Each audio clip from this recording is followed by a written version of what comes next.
There are a lot of mistakes a new filmmaker can make. In this video, I'm going to point out some of the biggest and most common mistakes, so you can avoid them and make your film way better.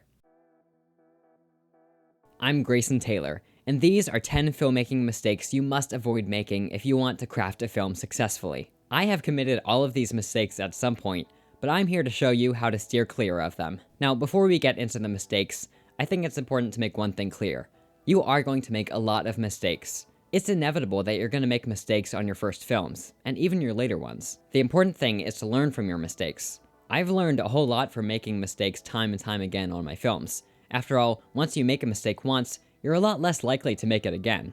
So definitely don't be afraid of making mistakes. The last thing I want you to do is be so petrified and concerned about making mistakes that you never make a film at all. So don't worry about making mistakes. That said, here are 10 mistakes I've made that you should avoid in your films.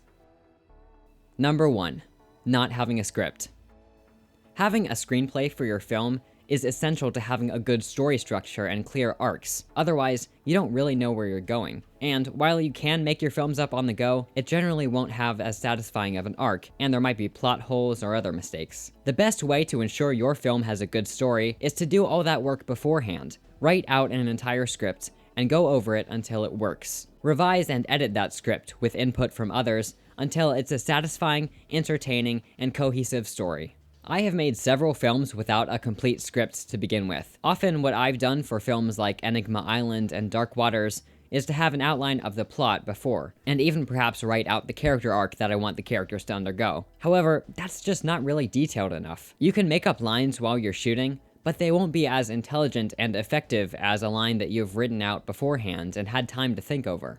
This is a page I used to outline the movie Dark Waters. It's pretty messy and has a lot of crossed out lines and fragments of scenes.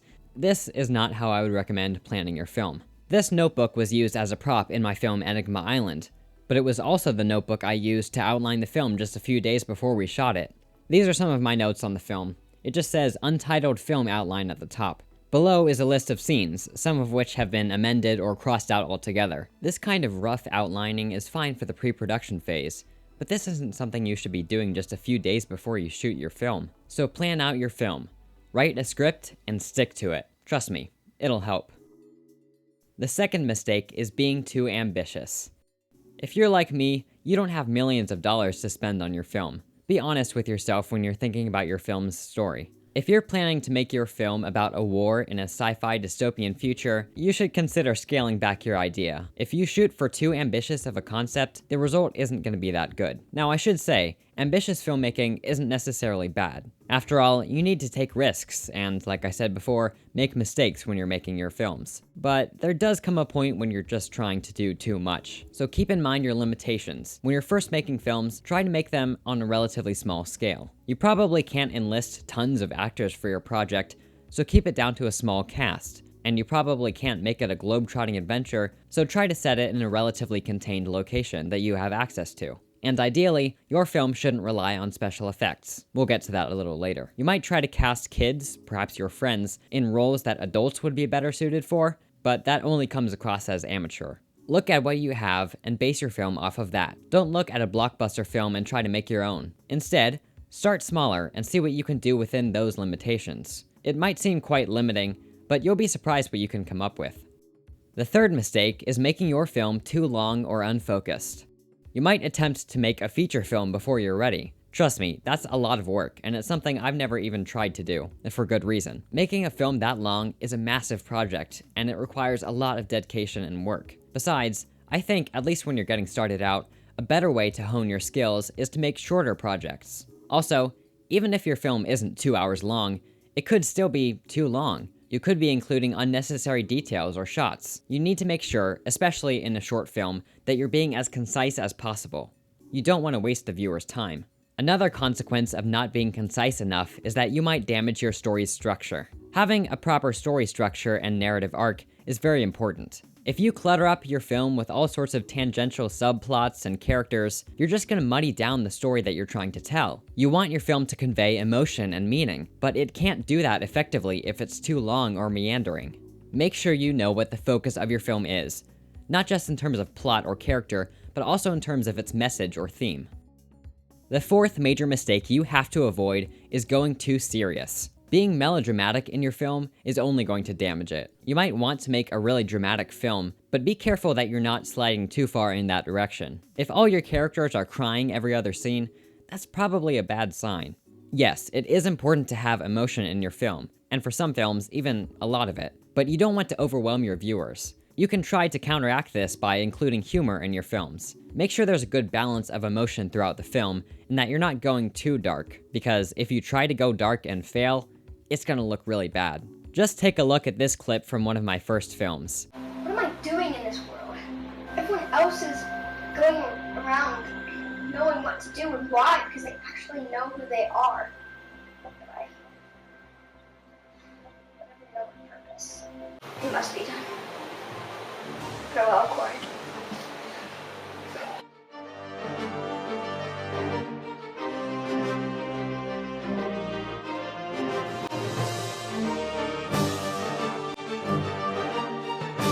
Yeah, I think it's pretty melodramatic. Now, that clip was actually committing multiple mistakes on this list, but here, just focus on the emotional part of it. It doesn't work because it takes itself too seriously. If this had been a comedy film, it could have worked a lot better. Instead, I tried to go too serious, and ended up with laughable melodrama. Number 5 is bad camera work. Bad camera work can entail anything from shakiness to poor composition to boring images. Film is a visual medium, and you want your film to look good. Part of the solution to this mistake is having the right equipment. A tripod will fix shakiness, obviously. But you don't need fancy equipment to avoid bad camera work. You don't have to have a really expensive camera to make good shots. When it comes to the composition of shots, which is basically how the shot is laid out, it doesn't really matter what camera you're using.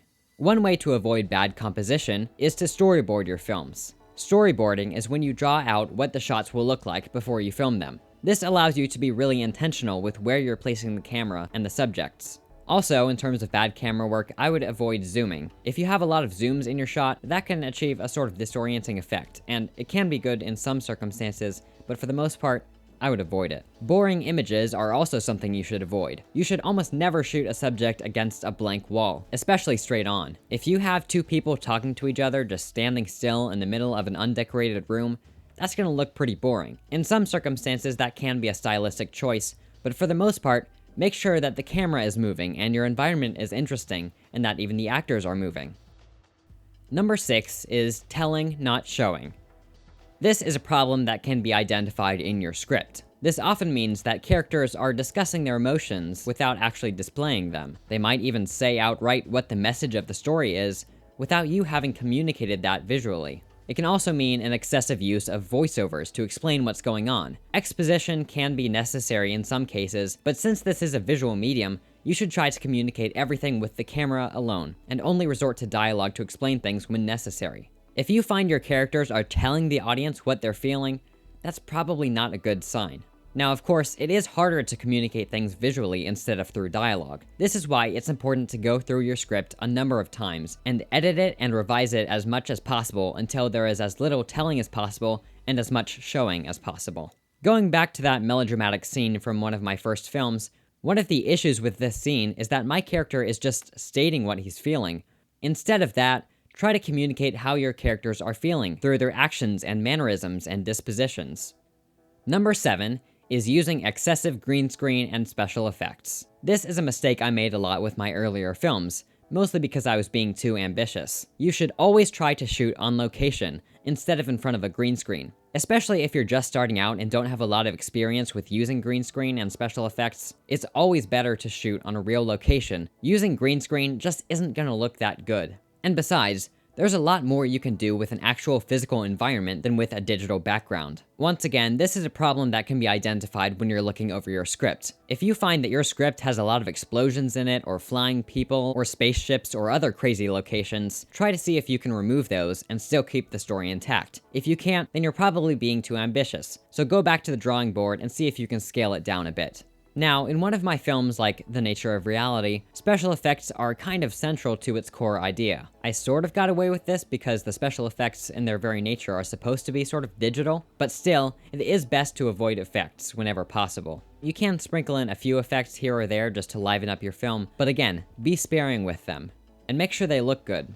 For example, in Last Words, there wasn't actually a fire in that field, so I had to add one in post.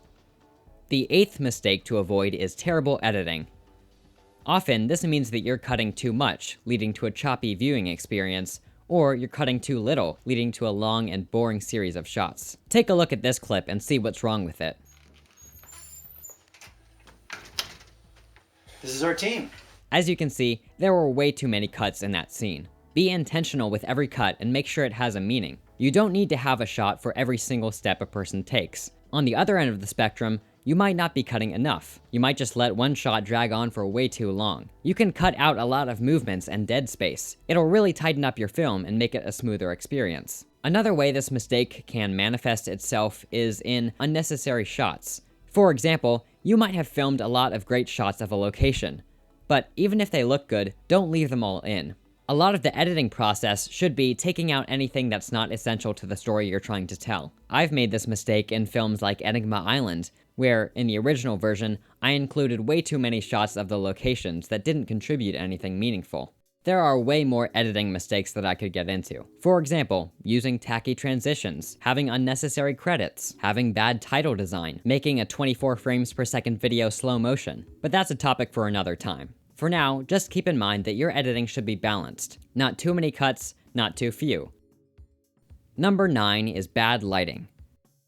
On the one hand, your shots might be overexposed. If you're shooting on a really sunny day and haven't adjusted your camera accordingly, everything might get blown out and you'll lose a lot of detail. Everything will end up glowing and look way too bright. On the other hand, if you're shooting at night, things might look really grainy and dark, and you might not even be able to make out important details. This is an issue I've run into whenever I'm shooting at night. Because I'm not shooting in a studio, I don't have big lights that can provide proper illumination. For that reason, I would avoid shooting at night unless you really have to. Lighting can make your shot look beautiful or atrocious. Don't just trust your eyes. Check the camera to make sure you're getting enough detail. And make sure to familiarize yourself with your environment, and use any lights that are available wisely. Lighting can also evoke a certain mood. A different temperature of light, a different direction, or different contrast can create an entirely different atmosphere for your scene. If you're shooting a scene of a regular family eating breakfast, don't have harsh, cold lights. Make sure that your lighting is not only adequate, but also fits the situation that you're filming.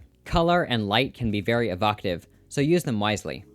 The 10th mistake is bad music and sound design.